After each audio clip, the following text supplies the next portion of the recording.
Вот она.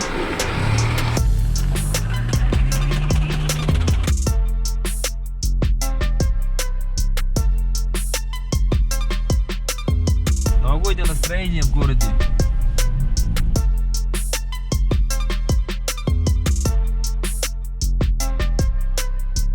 Вот у меня, смотрите, щель в балконе.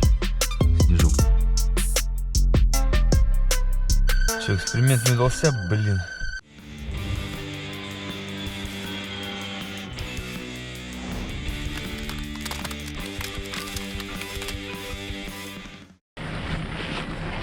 Всем привет! Я решил продолжить снимать свой нелепый опыт по эксплуатации своего скудика в холодное время года, зимой. Я решил, что эта тематика будет интересна с точки зрения опыта человека, который впервые столкнулся с этой проблемой. Печку установили, с печкой уже гораздо лучше. Печка оказалась гораздо проще оставлять на улице, потому что сейчас она у меня стоит уже сколько? 4-5 дней примерно она стоит на улице. Стояла на розетке постоянно включенной. Ну, мне нужно было ее кое-что у ребят сделать, там не отвозил в гараж. В итоге не доделали, но еще в процессе будет у нас потихоньку. Вот она простояла, получается, сейчас погода уже минус 40, ночью там за 40 уже переваливает. Уже все, туман в городе стоит, дубак. Ну, сегодня завелась, в принципе, раз с 3-4 уже чуть-чуть схватилась с 5-го. Ходовка, понятно, что замерзает очень сильно. Сейчас она постояла, ну, где-то час погрелась еще, заведенная. С парнями пообщался, они говорят, в принципе, можешь потихоньку ехать нормально. Я хочу в гараж все-таки отвезти, чтобы она сейчас так на дубаке уже не стояла. Но, по сути, она вот минус 40 простояла у меня без Наташи, без ничего. Без накидки, без тента. Что-то у меня возникла мысль попробовать все-таки тент, почему бы нет. Покупать его мне пока влом, можно взять в аренду. Здесь я нашел, что за 1500 его можно арендовать. Ну, от 1500, ладно, я еще не знаю, не договаривался. Попробую, в принципе, арендую, и вот она мне постоит. Сейчас у меня есть доступ просто к электричеству постоянный. Можно втыкать, и пускай она так стоит, проверим, потому что, мне кажется, под тентом внутри микроклимат будет другой, и не будет, ну, так сильно все замерзать, вся ходовка. Сейчас у меня, конечно, будет квадратная резина, это вот местная терминология, когда машина стоит, здесь сплющивается, и резина деревенеет.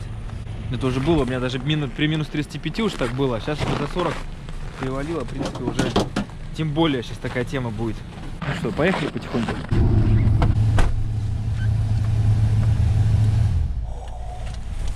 Тут и хорошо, тепло. Сейчас прогрею коробку немножко. Жестко скрипит резина.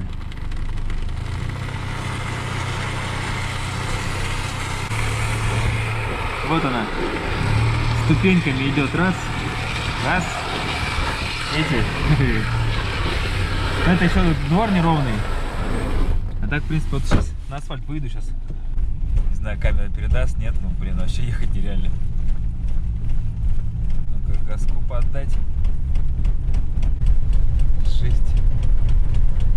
Сейчас она очень сильно. Я до этого ездил, она, ну, была задеревеневшая, но не так сильно. Ну, еще минус 35 было, сейчас минус 40 уже. Сегодня 5 декабря. Вот я, в принципе, еду около 10 минут, и резина уже распрямилась. Более-менее. Ну да, еще асфальт неровный, немножко непонятно, ну все, вроде уже так. Хватает этого времени чуть-чуть проехаться, чтобы уже нормальная динамика была.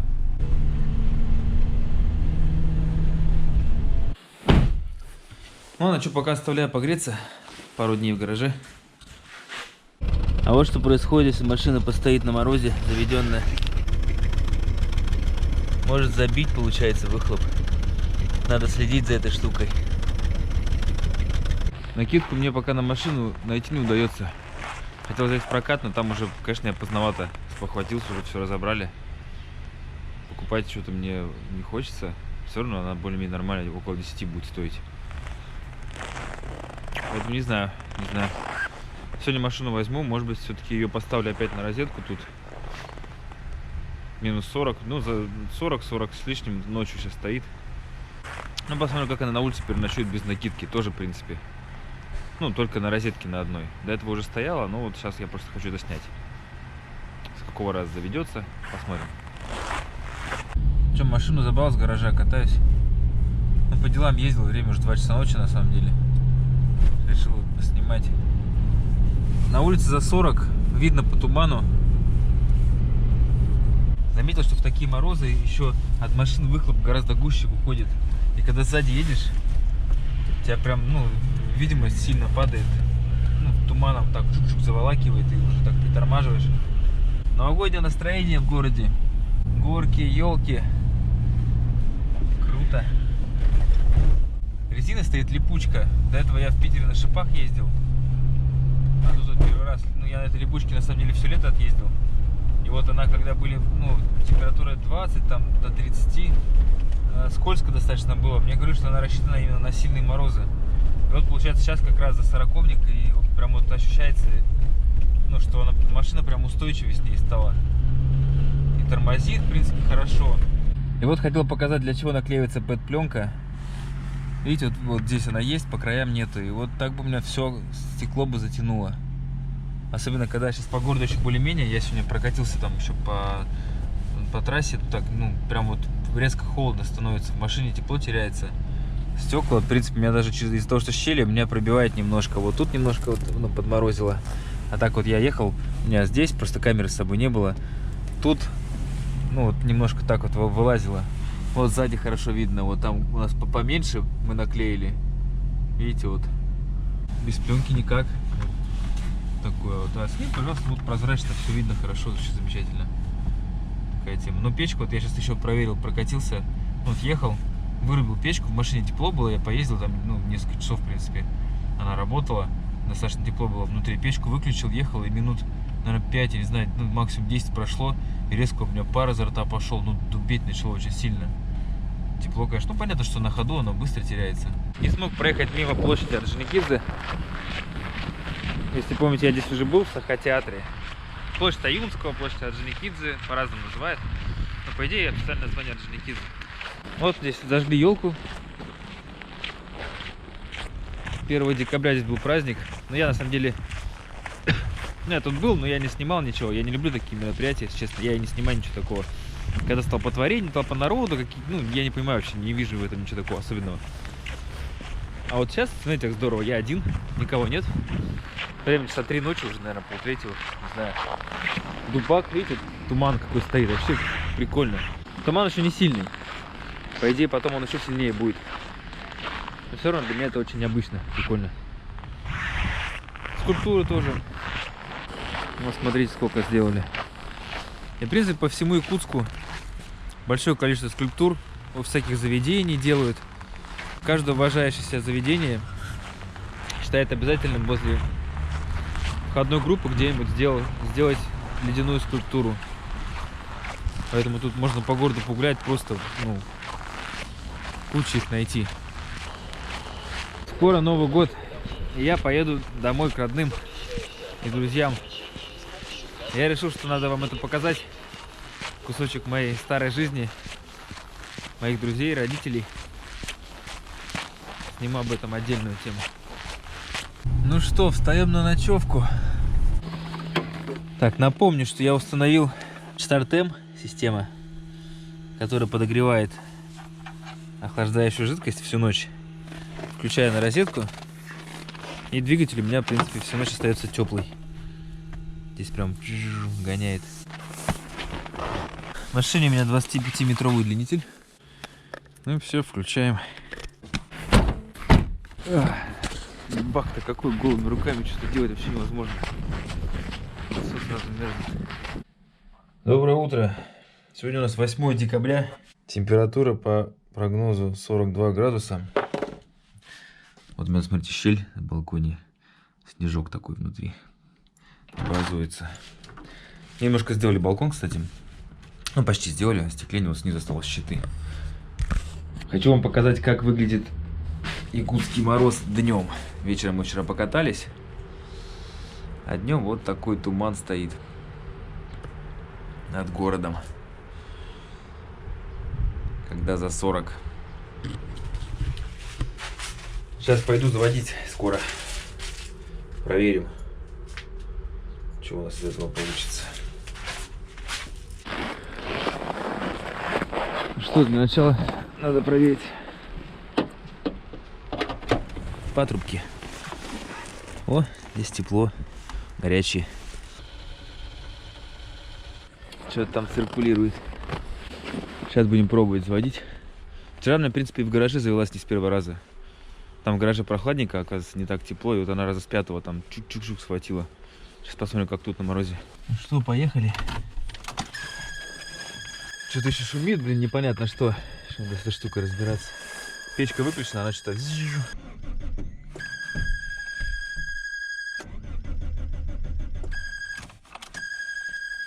Сильно не хочу мучить.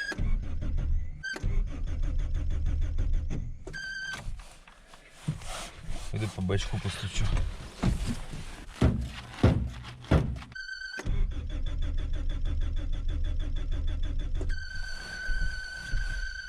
Че, эксперимент не удался, блин.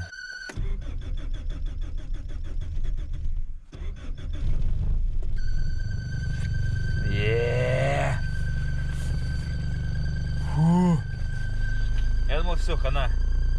Уже сижу, думаю, все, надо отогрев вызывать, эвакуатор. Попыток я не знаю, сейчас, наверное, обрежу, ну, 20-30, наверное, попыток я сделал. Я даже считать перестал. Ну, я просто боялся его долго, мне кажется, если бы, я же неграмотно еще не умею. Мне кажется, если бы я стартер, ну, повернул бы и крутил бы до упора, ну, может быть, он бы побыстрее. Просто я боялся, я отпускал, боялся передержать. Ну, подсказать сейчас некому. Ребята уехали, а Владик поехали на неделю. Приходится самому разбираться. Опять мой собственный нелепый опыт. Ну, завелась? Нормально же. Результат я добился. Главное, чтобы я этим ничего не угробил. Так, ну-ка. Амортизаторы деревянные. Интуитивно я, ну, чувствую, что нужно немножко их прокачать. Не знаю. Может быть, это неправильно. Но вот перед тем, как ехать, немножко так вот чуть-чуть поразгонять там все. Тоже будет квадратная резина сегодня. Ну все, пускай так постоит. Часик, наверное. Попрогревается. Кстати, кое-что заметил. Сейчас амортизаторы уже гораздо лучше работают. Получается, как-то отогревается. Реально, поначалу вообще деревянное было все. Хотя тут, ну, из тепла только выхлоп идет и все. По идее. Ладно, тут понятно, что здесь передок. И то как-то он не очень сильно. Ладно, немножко размял. Можно ехать. Внутри тепло. Печка поработала, нагрела. Так, блин, более-менее. Что, поедем сейчас на квадратной резине прокатимся.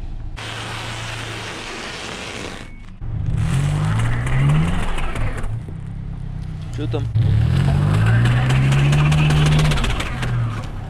Резина квадратная, она проскакивает, получается.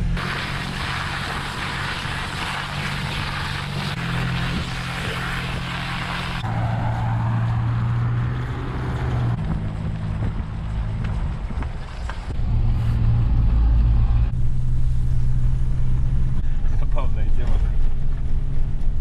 Окно открыл, теперь еле закрывается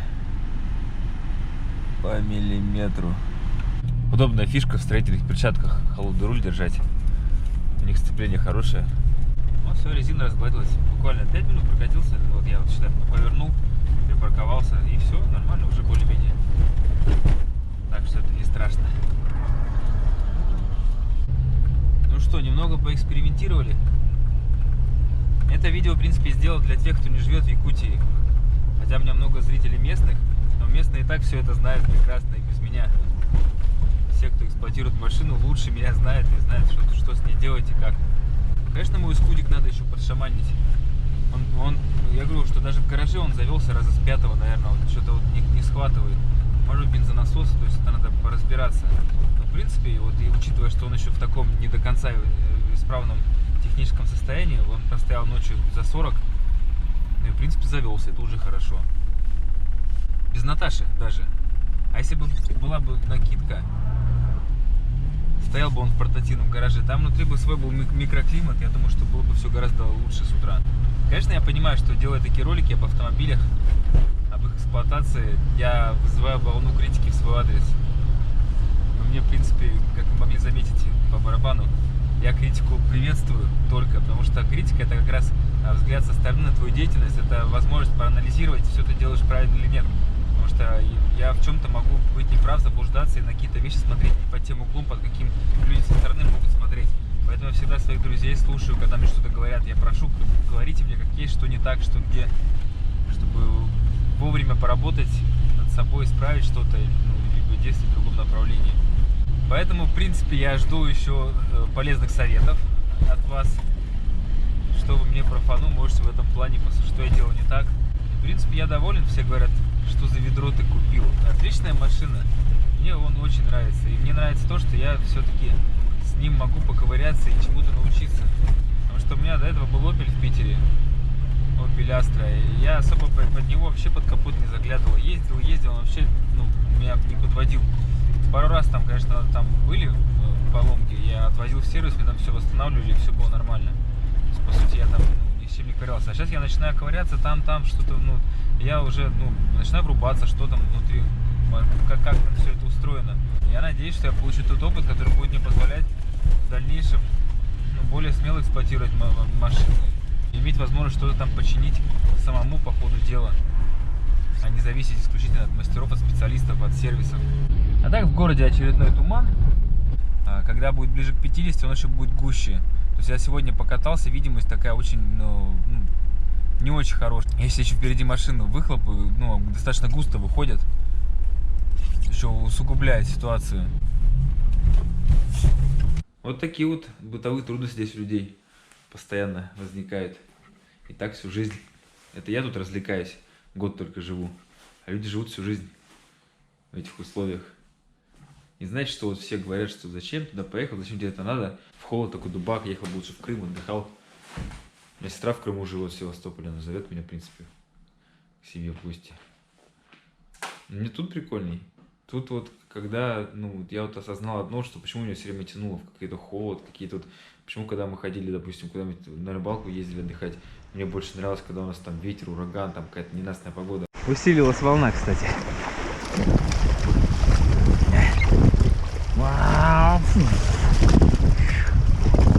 Парни, проблемы, походу.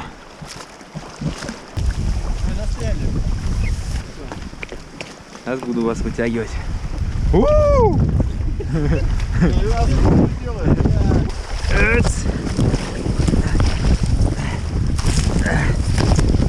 Такие моменты у тебя жизнь интересная, ты чувствуешь себя живым. Конечно, легко так говорить, когда ты вот живешь здесь год, а не выживаешь тут всю свою жизнь, 30-20 лет, когда ты уже устал от этого. Я это тоже понимаю. Но вот именно я по себе, по моим ощущениям, мне так гораздо кайфовее. Вот холод, это вот все, все, что сложности, которые возникают в этих условиях, они позволяют мне чувствовать себя более живым, что ли, не знаю, живее, чем вот эти блага. Даже вот когда я жил в Питере, там, слишком все комфортно и благоустроено, и благополучно. И жизнь какая-то такая становится монотонная, однообразная, неинтересная. А тут все вот каждый день интересен. Вот за что я полюбил Якутию в том числе. Ладно, все, давайте, до связи, увидимся. Пока.